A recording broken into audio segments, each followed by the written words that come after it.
Tudo bem, pessoal? Então, bem-vindos à aula de Federalismo Fiscal aqui no 3D Concursos. Então, na aula de hoje, a gente vai falar tudo que a gente pode e já caiu em prova, né, sobre federalismo fiscal. A gente vai dividir em dois grandes blocos, sendo que o segundo grande bloco a gente vai dividir em subblocos. Então, no primeiro grande bloco, a gente vai passar aspectos conceituais gerais sobre o federalismo fiscal.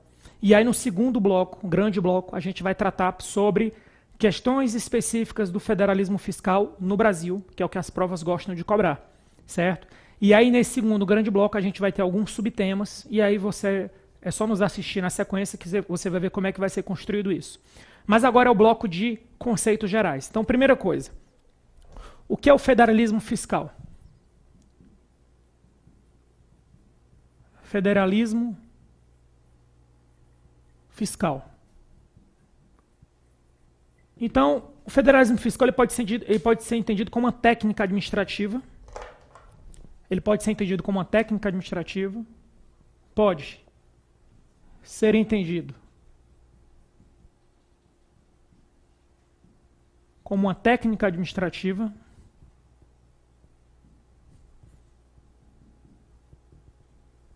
Como uma técnica administrativa.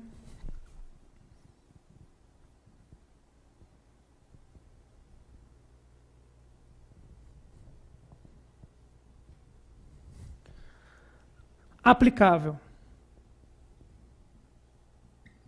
a grandes territórios,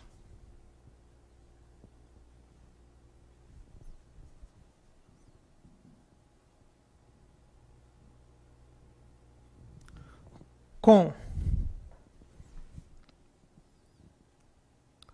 diferentes níveis de governo,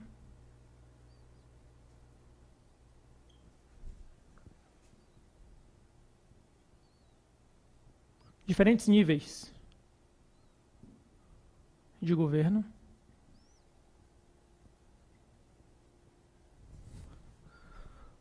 com repartição de recursos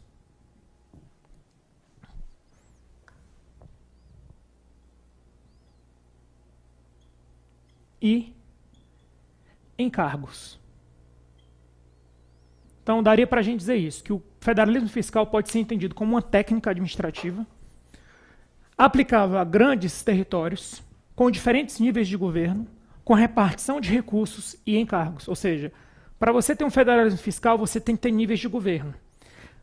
Doutrinariamente, você pelo menos tem que ter dois níveis de governo. Você tem que ter o governo central e o nível subnacional. Vamos trabalhar com a parte, primeiramente, internacional. Você vai ter o governo central. Você vai ter o governo central. E você vai ter os governos subnacionais. Governos subnacionais.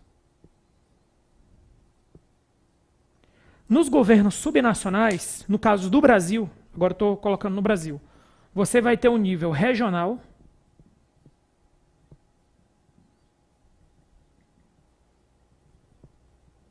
e você vai ter um nível local. O nível regional, no caso do Brasil, aqui no caso do governo central seria a União, no nível subnacional seriam os estados, e no nível local seriam os municípios. Ok? Seriam os municípios. Então, seria essa a regra aí. Outra, repartição de recursos. Então, os principais recursos aqui seriam quem? Seriam as receitas coercitivas. A gente está falando de um tipo de recurso específico. Receitas coercitivas. Então, quando se fala de receitas coercitivas, só quem pode oferir uma receita coercitiva é o Estado. Então, assim, quem vai dizer que aquela receita coercitiva é da União? Quem vai dizer que aquela receita coercitiva é do Estado ou do município? A gente sabe que é a Constituição Federal. Por isso que o nosso sistema ele tem uma característica. O nosso sistema ele já está amarrado na Constituição. Ele é um sistema fechado, ou seja, não tem discricionariedade para, não, vamos estabelecer uma outra regra que não está na Constituição. Não, tudo está bem amarradinho e, de certa forma, rígido dentro da Constituição Federal. E os encargos? Aqui são as despesas. Basicamente, você vai notar que a gente vai focar basicamente aqui em duas despesas, de propósito. A gente vai focar nas despesas com saúde e nas despesas com educação. São as duas que eu escolhi, porque são as duas que possuem limites constitucionais de aplicação. Então, de forma simples, a nossa aula ela meio que se resume nesse conceito. Só que agora a gente vai entrar onde? A gente vai entrar em aspectos teóricos ainda, gerais, sobre o federalismo fiscal. Então, vamos lá. Vamos agora falar o seguinte. São 3 pontos iniciais. A gente vai falar sobre as funções econômicas de Estado e como elas trabalham dentro do federalismo fiscal. E aí, nessa hora, eu vou explicar alguns teoremas. Depois a gente vai falar sobre tipos de tributos dentro de uma federação, certo? Como é que esses tributos devem ser tratados. E depois eu vou falar sobre tipos de transferências dentro de uma federação. Beleza? Então, vamos lá. Então, apagando essa primeira parte aqui, vamos falar sobre as funções econômicas do orçamento em um ambiente de federalismo fiscal. Então, seria o tema. Funções econômicas do orçamento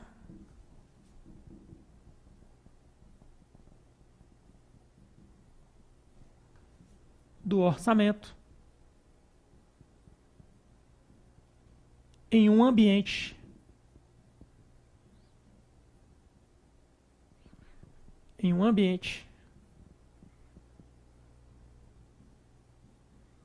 de federalismo fiscal.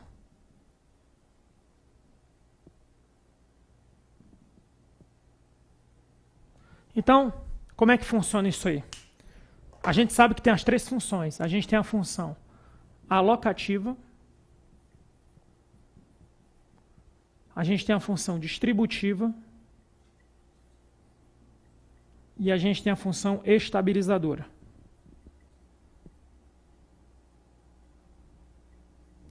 Então, na função alocativa, e aí a gente tem os 3 níveis. A gente tem um governo central, a gente tem um governo regional e a gente tem um governo local. Certo? Então vamos lá. Dentre esses 3 níveis de governo e as 3 funções, o que é que a gente pode dizer? A gente pode dizer que a função alocativa ela deve ser feita pelos 3. Então ela deve ser feita pelo governo central, pelo governo regional e pelo governo local. Com base em qual princípio? Com base em qual teorema? Com base no teorema da descentralização de Oates. Então, tudo isso aqui vou colocar com um asterisco. Essa resposta aqui ela foi dada seguindo a seguinte resposta. Teorema da descentralização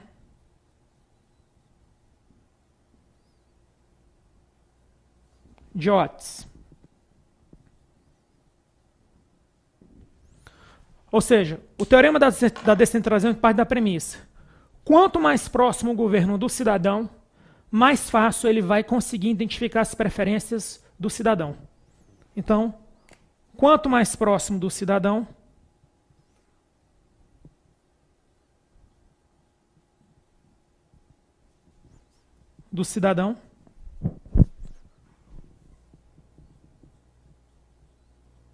melhor o Estado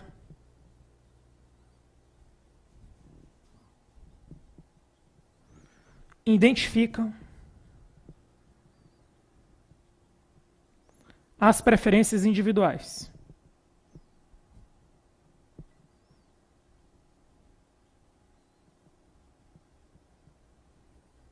As preferências individuais. Ok? Então, quanto mais próximo do cidadão, melhor o Estado identifica as preferências individuais. Isso é o teorema da descentralização de Oates. Então, você vê que esse teorema ele defende que o Estado esteja próximo. Mas esteja próximo para quê? Para provocar, para promover a função alocativa. Lembrando que a função alocativa ela está focada em bens públicos e semipúblicos. Bens públicos e semipúblicos. Certo? E aí você tem a função distributiva. A função distributiva e a função estabilizadora, ela, em regra, deve ser feita apenas pelo governo central. Em regra, apenas pelo órgão central. Apenas pelo, vou colocar aqui que já serve para o 2, pelo órgão central. Certo? Porque é o seguinte, ó, aí vamos fechar aqui logo para não deixar dúvidas.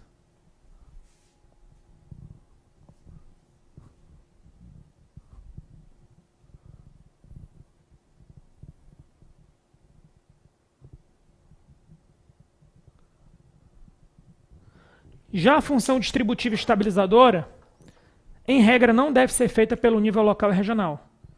Em regra, não deve ser feita.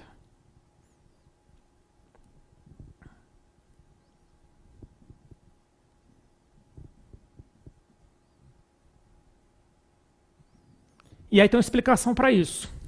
A explicação para isso é a seguinte, é que na função distributiva você distribui, entre outras coisas, benefícios. Na função estabilizadora você afeta o preço, por exemplo, dos alimentos. Por exemplo, você controla as variáveis macroeconômicas. Então você afeta diretamente o preço das coisas. Então o que é que acontece? Dentro do ambiente de federalismo fiscal, imagina que determinado estado ou determinado município, ele oferece um benefício que nenhum outro estado oferece, nenhum outro município oferece. Imagine que determinado estado ou município, o custo de vida é muito menor. O que é que você acha que vai acontecer? Vai acontecer algo chamado efeito deslocamento. Ou seja, vai ocorrer uma corrente migratória para aquele local. Isso pode não ser interessante para a federação. Por quê? Porque pode sobrecarregar os serviços daquele estado, daquele local, e pode trazer um vazio demográfico no outro estado, no outro município. Então, isso aqui tem uma explicação. A explicação para isso aqui, certo? Que vão ser 2 asteriscos, seria o efeito deslocamento. Efeito deslocamento.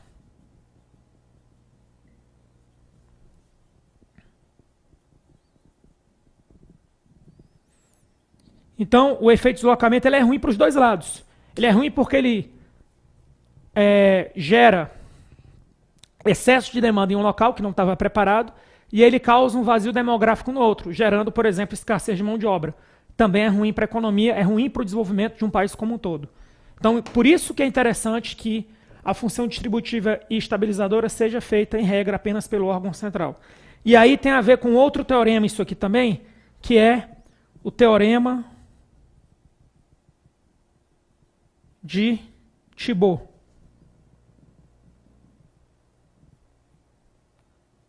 O teorema de Thibault tem a ver com votar com os pés.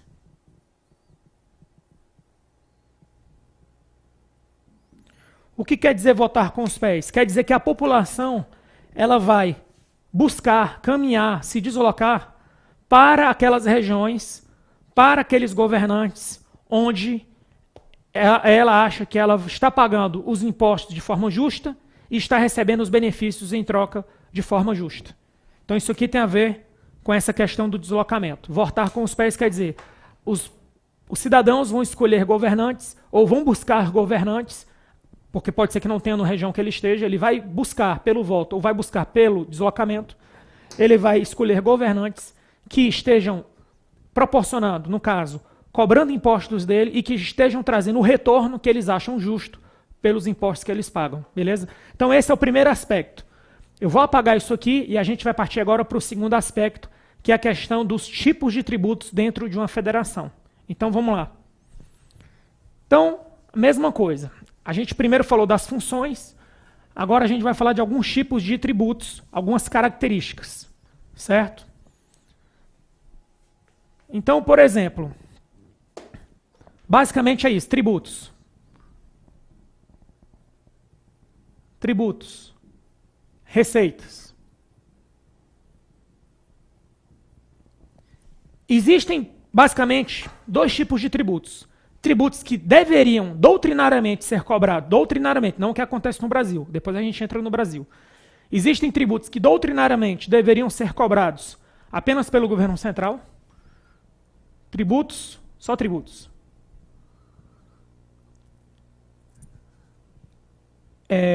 Tributos cobrados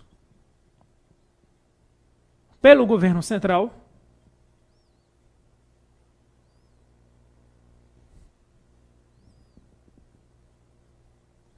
E existem tributos que deveriam ser cobrados pelos entes subnacionais. Cobrados pelos entes subnacionais. Aí o que é que a doutrina recomenda?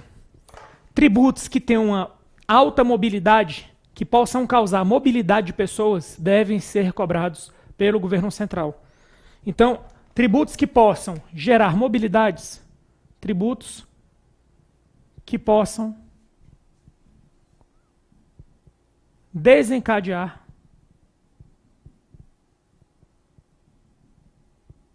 mobilidade de pessoas.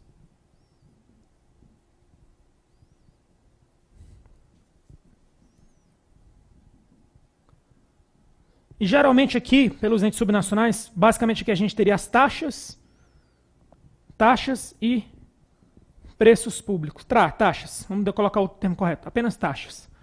Então, basicamente, o que é que a doutrina orienta?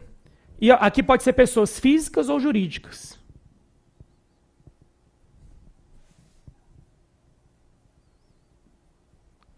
Então, pessoal, tributos que têm a capacidade de, na hora que você incide, gerar uma mobilidade de pessoas procurando um local melhor, esse você deixa no órgão central. Por exemplo, o imposto de renda.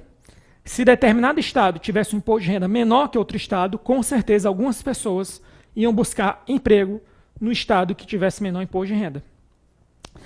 Isso, agora eu vou falar um caso do Brasil. Por que que existe a guerra do ICMS? Porque existem empresas que conseguem não pagar ou pagar um volume menor de ICMS em determinado estado do que outro estado. O que é que acaba acontecendo? Alguns estados conseguem reter o maior número de empresas, não porque eles são mais competitivos, mas porque eles conseguem reduzir o valor a empresa consegue reduzir junto ao estado o valor do ICMS. Então isso gera uma guerra fiscal. Então, o que é que mostra aqui?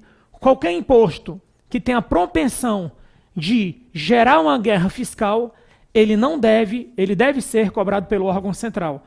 Os impostos mais locais podem ficar aqui. Um exemplo de um imposto que dá para ficar aqui embaixo, por exemplo, o imposto sobre a propriedade. Aí não tem jeito, você está naquele local mesmo, você não vai mudar de local por conta que você está pagando um imposto de propriedade um pouco maior. Vamos até colocar isso aqui.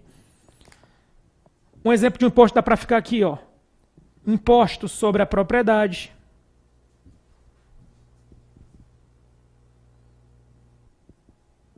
Daria para ficar aqui.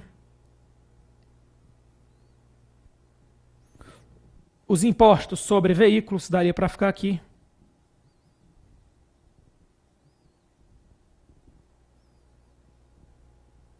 Mas os impostos sobre serviços, certo? Que incidem sobre as empresas, talvez, ao invés de ficar, no caso do Brasil aqui, nos entes subnacionais, talvez tivesse que ficar aqui justamente para evitar isso.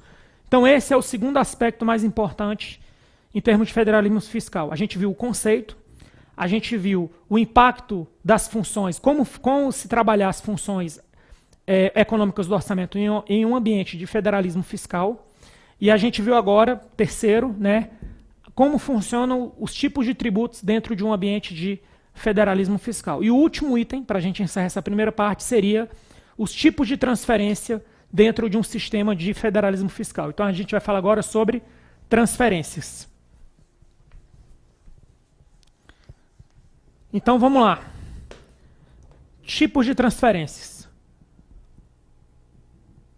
Tipos de transferências.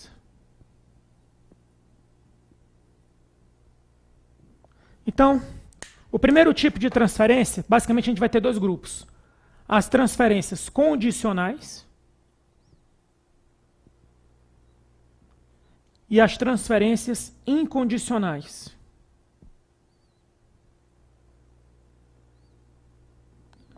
As transferências condicionais, elas podem ser voluntárias, é como o próprio nome diz, condicionais, voluntárias.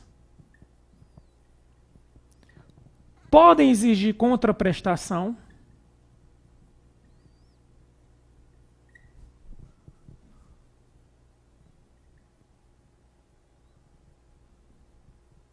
Contraprestação. As transferências incondicionais, como o próprio nome diz, elas são obrigatórias. E elas têm uma função: reduzir desequilíbrios.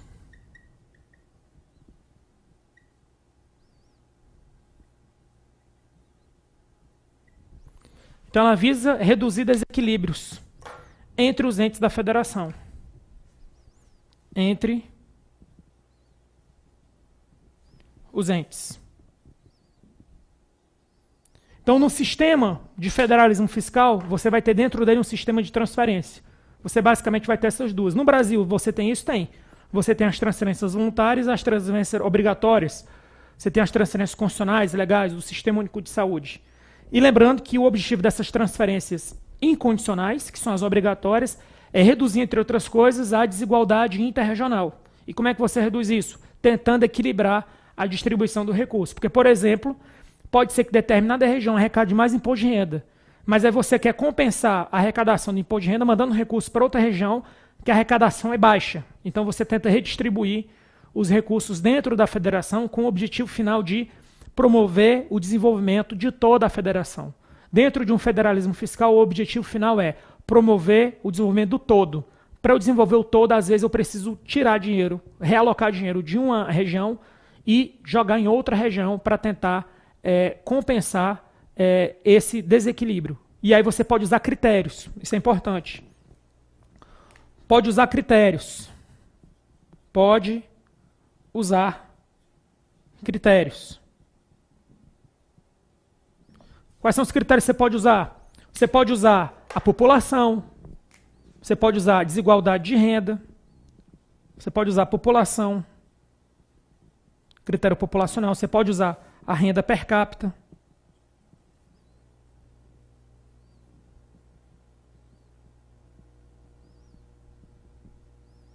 Renda per capita. Você pode usar a desigualdade de renda.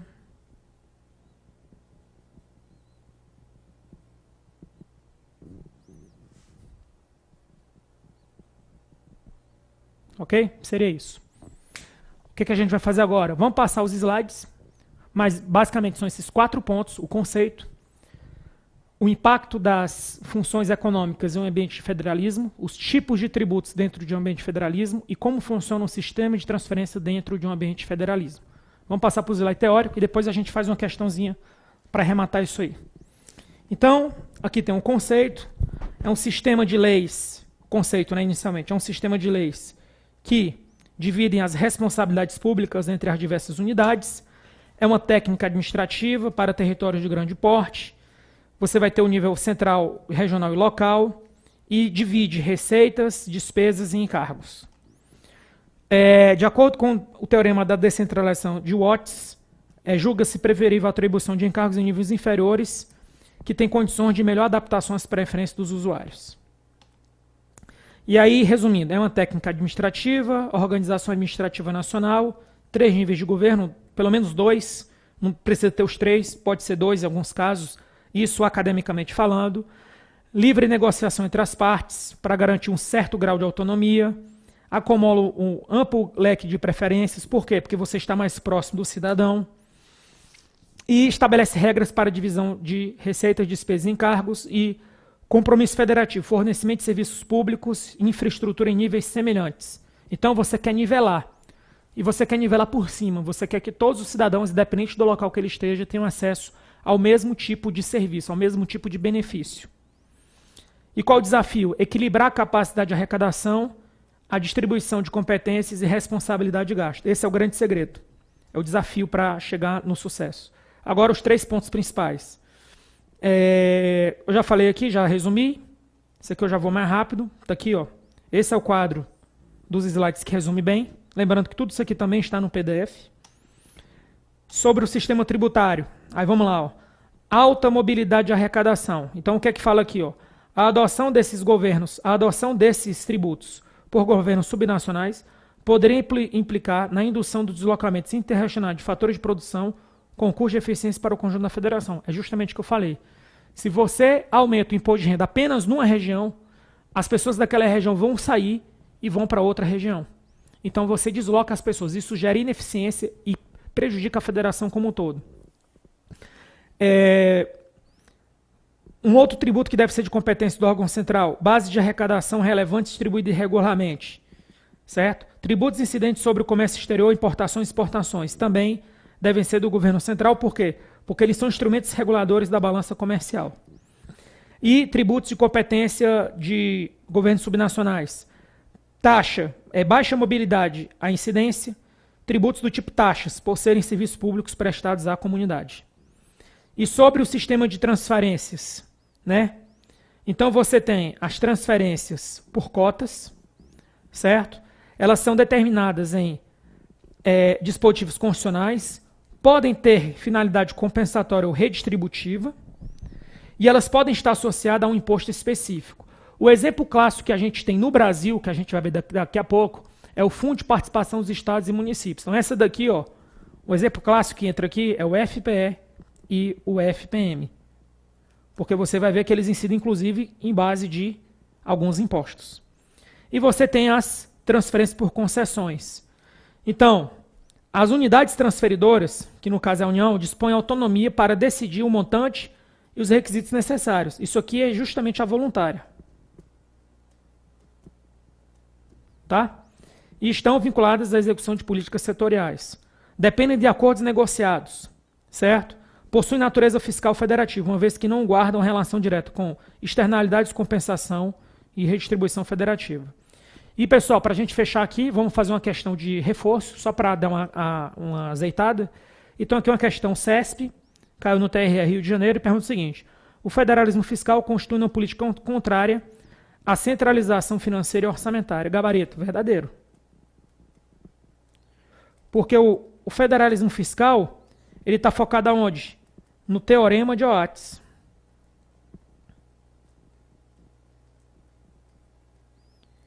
E pelo Teorema de Oates, o que é que acontece? Você deve descentralizar despesas e os encargos para os níveis subnacionais, ou seja, descentralizar, porque os níveis subnacionais, no caso regionais e locais, eles estão mais próximos do cidadão e eles sabem exatamente o que o cidadão precisa, Beleza, pessoal? Então, com isso a gente encerra esse primeiro bloco. Daqui a pouco a gente volta com as peculiaridades do federalismo fiscal no Brasil. Até daqui a pouco.